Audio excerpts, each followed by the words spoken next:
Hello, everyone. Welcome back to another episode here on Growing with Purpose. We are now on our episode 2, everyone. So let's clap and clap and clap. And before I start this new episode, I just wanted to say that I hope you are all having a wonderful spring break. And for me, this is going to be my last week of spring break. Actually, we have 2 weeks of spring break, so now this is the second week of spring break. So I'm taking all this time or this week to really rest and recharge for next week. And also, I wanted to thank everyone who tuned in to the first episode. And I didn't really expect that, you guys will watch and listen to it. But yeah, and also, I'm grateful for everyone who shared the first episode. So, yeah. Two hearts for you guys. Today's podcast, our topic of today is going to be all about online classes. We will be talking about the do's and don'ts of online class, and along those lines, the topics that we are going to talk about: how to not get stressed, learning time management, the challenges and struggles in online online learning or online classes. I know those kinds of topics are not the type of talk that you want to hear, but it's a necessity, and let us accept that this is the new normal now. Also, I will be sharing some things about the challenges and struggles in online class, and also how we can manage the academic stress and getting through that struggle. And please remember, you are not alone in this challenge or struggle that you're experiencing right now, because we are all experiencing it. First, let's talk about the challenges in online class and what it has been like studying online. Now, I know it's more convenient to study, through online, because we are just at our comfort of our homes, and we don't have to wake up at 6 a.m. every day, getting scared to be late or getting left behind by the bus. But, for me personally, I'm not in favor of studying through online, not just because I don't get to see, my classmates and my friends, but I don't get to experience again the feeling of learning in an environment that I got used to. You know how the feeling of learning in classroom hits differently, except for, sleeping or talking to your friends in class, but the feeling of being there, being present, and your teacher is there, and you get to take notes. I mean, you get to take notes on online classes, but personally, I know all of us prefer to take notes digitally, so yeah, but rather than that, I really miss having to learn in a classroom. I really feel like my focus on work has been more sharper than right now. I'm going to be honest, and I'm going to be honest about it. And yeah, but different opinions and perspective on what is happening right now. But personally, that's what I feel about studying online. There is also the thought of, you don't study online and also having the zero motivation and focus at learning. Well, and it may work for some, but it doesn't work for all. Example, forgetting a lesson, but right now it's easier to just pull out YouTube and Google and just search, what you're looking for, rather than open your modules or open your reviewers. It's just the reality of it. But as I've said, it may work for some, but it doesn't work for all. And there are also instances that our teachers are really trying hard to teach, and I'm grateful for that. And also shout out to Miss Kathleen. And yeah, she is my teacher in business simulation. And yeah, shout out to you, miss. I really miss you so much, and I hope that I can see you again. So okay, that was a commercial break. Okay, so yeah. And I don't hate learning through online. Okay, just so you know, I don't hate online learning. I think it's great because wow, we can learn online. But for me, I'm not really in favor, as I've said earlier. And I'm just hoping that in the near future in college, because I'm in senior high, grade 12, and I'm really hoping that I get to learn again face to face in college, because I really want to experience the feeling of going to campus, going to your classes or lectures, seeing your profs, seeing your classmates, and learning in person generally. So yeah, fingers crossed to that, and also praying and hoping everything that is happening to the world will be okay. But did you know all of that struggle in online learning, it actually has some pros to it. First, it saves up your money, since you won't be commuting to go to school every day or pay up your bus service, and also the fact that if there is a downfall. But now, enough of the heavy. I want to share some tips and ways on how to still feel motivated and productive, lessen the stress, and manage your time better.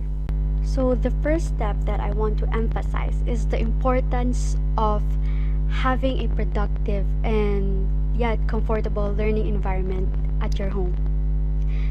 I know we all have different types of homes and don't have the study space to be in, but past and present evidence from several researchers have long suggested that cognitive engagement as well as performance is heightened and improved when students is an ideal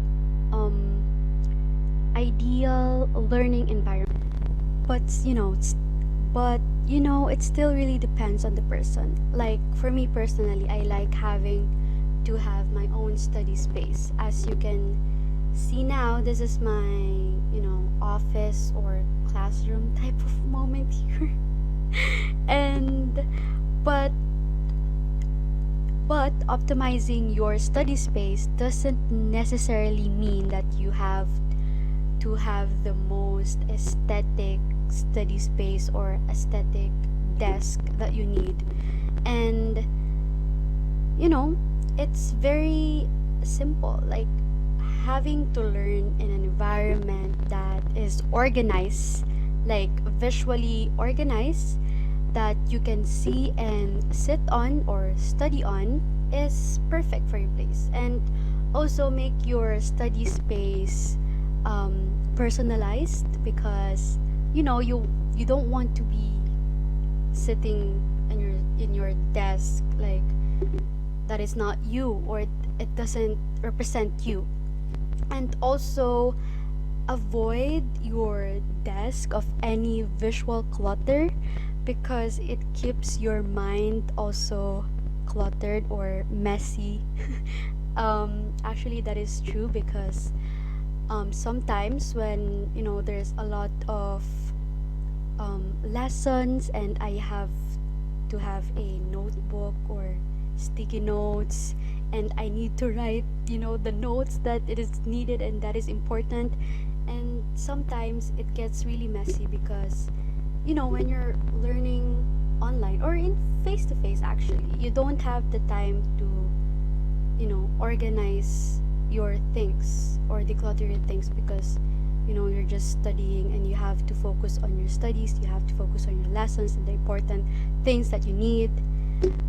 But it is important to really visual, and it is really important to clean your desk every time you're done studying or you're done with your classes, so that it won't be messy as it looks, and also it keeps your mind off things clear.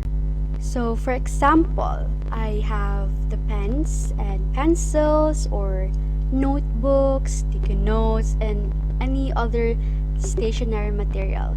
It has to be in order and it has to be in place.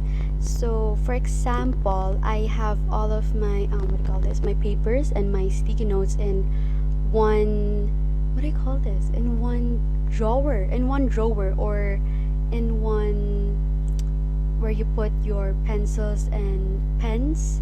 And yeah, it truly helps me because I don't know, like when I have my what do you call this? My stationery materials organized, I feel like I'm in a classroom, or I'm in a very organized study space, and I feel so very student even though I'm at home, or even though I'm still at home, I feel very clean and very organized and very up on my game. So that is for me. I want everyone to feel also motivated and clutter free. Second is, we all know that online classes are prone to distractions. You can't tell me otherwise.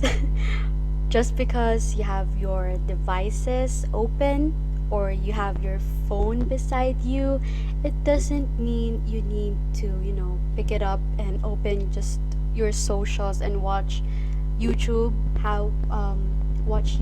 while having classes. Well, I'm guilty sometimes of that, but for me, in order to really focus on the classes, or what the teacher is telling you or saying to you, you have to really sacrifice, and you have to really discipline yourself. You still really have to discipline yourself, even though you're at home and you're only attending classes at Zoom meetings.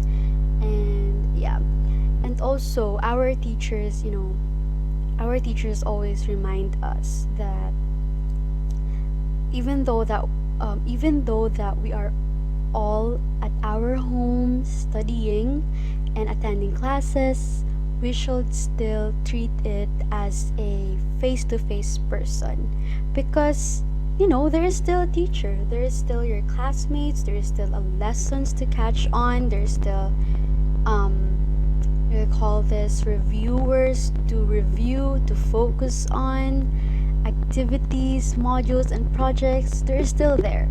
And the difference of it is that we are at our home and we are very comfortable at our home.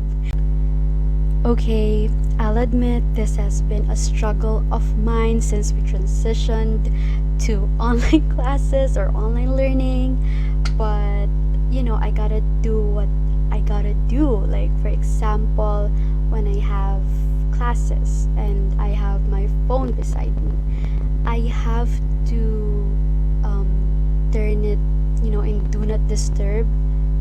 I have to turn off all notification or put it on do not disturb mode, which is, I think it applies only in iPhone, or also it applies in any phone, I think. But yeah, that's where I put my phone into. And as much as possible, I take my phone far away from me, because even though I put it on do not disturb mode or turn off all of the notifications, I still have the gut take that phone and check, any like socials or whatever that is I want to check on. And yeah, that is a bad habit, but I'm still learning, and it's okay. We are all learning. It's not a rush or a race, as I've said in episode 1. And yeah, we are all, learning from it. And actually, everyone is learning from it, not just us students. Like, everyone in this situation is learning. And yeah, I think that, and yeah, that is a tip that I do. It may be so hard, but actually it's not that hard. Actually, it's not that hard because you really have to, focus on the goal that you want to achieve and work on. So you have to do it. Academic stress is more than just attending your Zoom meetings, reading your textbooks, or reading the PowerPoints that is presented. I know it's tiring and stressful to put yourself through all of that, but honestly, practicing and reviewing your lessons and notes over and over again can save you from cramming from your lessons or activities and other schoolworks that is given to you. So speaking of modules, activities, or basically schoolworks, during the face-to-face classes, teachers have the leisure time of reminding you of the upcoming deadlines and activities. And right now, since we are in online, teachers doesn't have the enough time to remind everyone, because they also have the amount of works in school, having to prepare a new lesson for us. So it's really been hard also for them, so we have to give them, we have to understand them, but at the same time it is for us to take responsibility of our deadlines, and also our schoolworks. Especially, you have to turn on your notifications in your Google Classroom or your emails, because it is important to always check your Google Classrooms and emails because teachers are, there to post all the lessons, the PowerPoints, the reminders, the activities that you need, and there is always a due date in every activity, so you have to always turn on your notification and always be aware of your Google Classroom and your email. And if you are having the difficult time to do all that things, you can write it in your paper or in your to-do list, in your sticky notes, so that you can easily see them and be reminded of what you are going to do. Personally, actually, right now, during this online school or online learning, I use an app called Notion, and if you haven't heard of it, it's an all-in-one workspace, and where you can write, plan, collaborate, and get organized of your life. It allows you to take notes, also add tasks, manage projects, and more. Imagine a Lego structure. Notion provides the building blocks, and you can create your own layouts and toolkit to get your work done. And of course, it's free, and also it's not sponsored by Notion. I'm just saying this because I get to enjoy Notion. Actually, I'm a kind of person who likes to really write down of what I'm going to do. Actually, I'm kind of a planner type of girl, like having to buy a planner or a notebook or a journal to remind me, or a lot of sticky notes.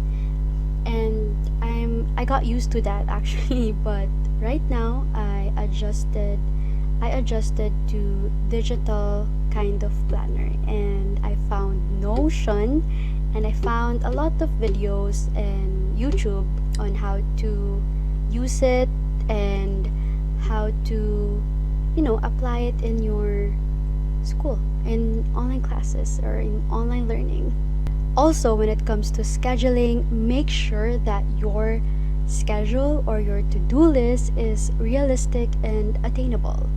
We don't want to do something that is not really that you can do, and also it can really, waste your time in doing that, especially when doing something, for example, an activity that is so hard, but the due date, it can be, past till, for example, 7 p.m., and there's a lot more activities that you need to do, and that is easy. So you have to do the easy ones first so that you have all the time to do the hard activities. Another tip that I want to emphasize is to avoid overscheduling with your online classes. I know it's easy to underestimate how much work it has in online classes, and always treat your, as I've said earlier, treat your online classes like in person, and hold yourself accountable on how much time that you have, and accomplishing a task in separate stages rather than planning or doing a project in one sitting and having to stare at your computer for an hour is very exhausting and emptying, and it's better to space out your project and task, and by sectioning it, it gives yourself some ample time to rest and refresh your mind, and also an opportunity to start on other tasks. And as I've said a while ago, if you have a hard task that is really, really hard to answer, you can save it for later. You have to answer first that is easy, and take a break of it, take a break from it, and after that you can do the hard task so that your mind is refreshed and you can think again. So one of the ways that helped me cope up with this problem of mine in finishing tasks or activities or focusing on a lesson, I do a technique that is named Pomodoro technique. And if you haven't heard of it, it's a time management technique, and it breaks down the task into 25 or 30 minutes intervals, and alternating with 5 to 10 minutes breaks in between. So for example, 25 minutes of work or 30 minutes of work, and after that you have the 10 you have the 5 to 10 minutes break. So for me, personally, I do the 25 to 30 minutes of work, and this really helped me to really, stay productive, and also at the same time, it helps me to really focus on my work. And after that, I alternated with 5 to or 10 I alternated with 10 to 15 minutes break. It changes of how I am feeling on that day. So it depends. So it really depends on the day or my schedule or the time that I have left for myself.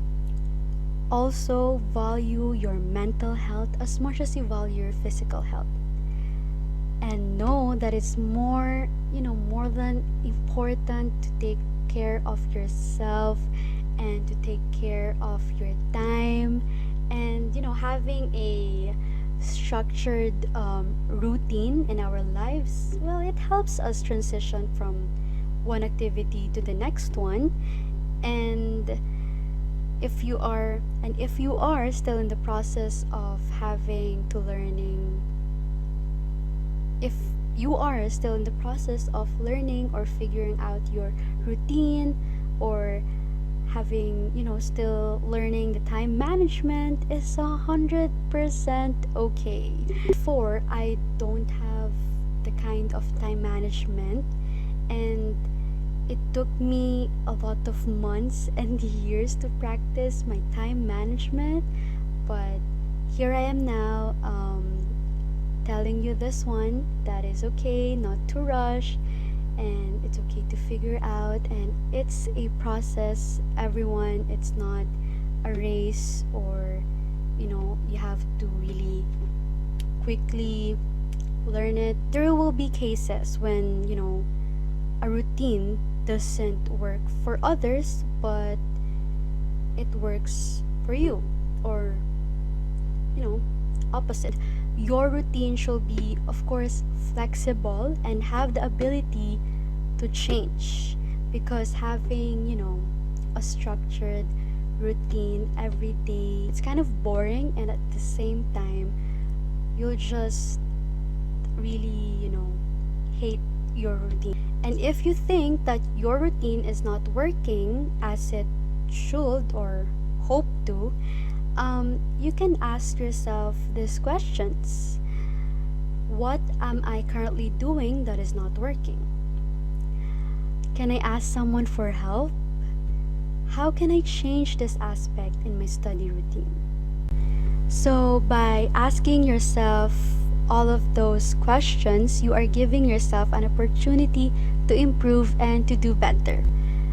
You have to remind yourself that it's okay not to have everything figured out, because everything is a long process, as I've said earlier, and there is no rush or race to it. It's a long journey, and it will take months and months, or even year or years, to learn all of that.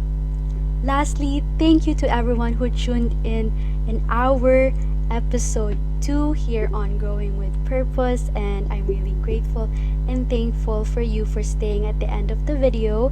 And also comment down below on what should I post next or talk about next. And also, don't forget to subscribe to my channel, and give this video a thumbs up, and share it with your friends and family to share more of inspiration and advices and tips. Remember that every little step that you take is a proof that you are growing with purpose. Bye!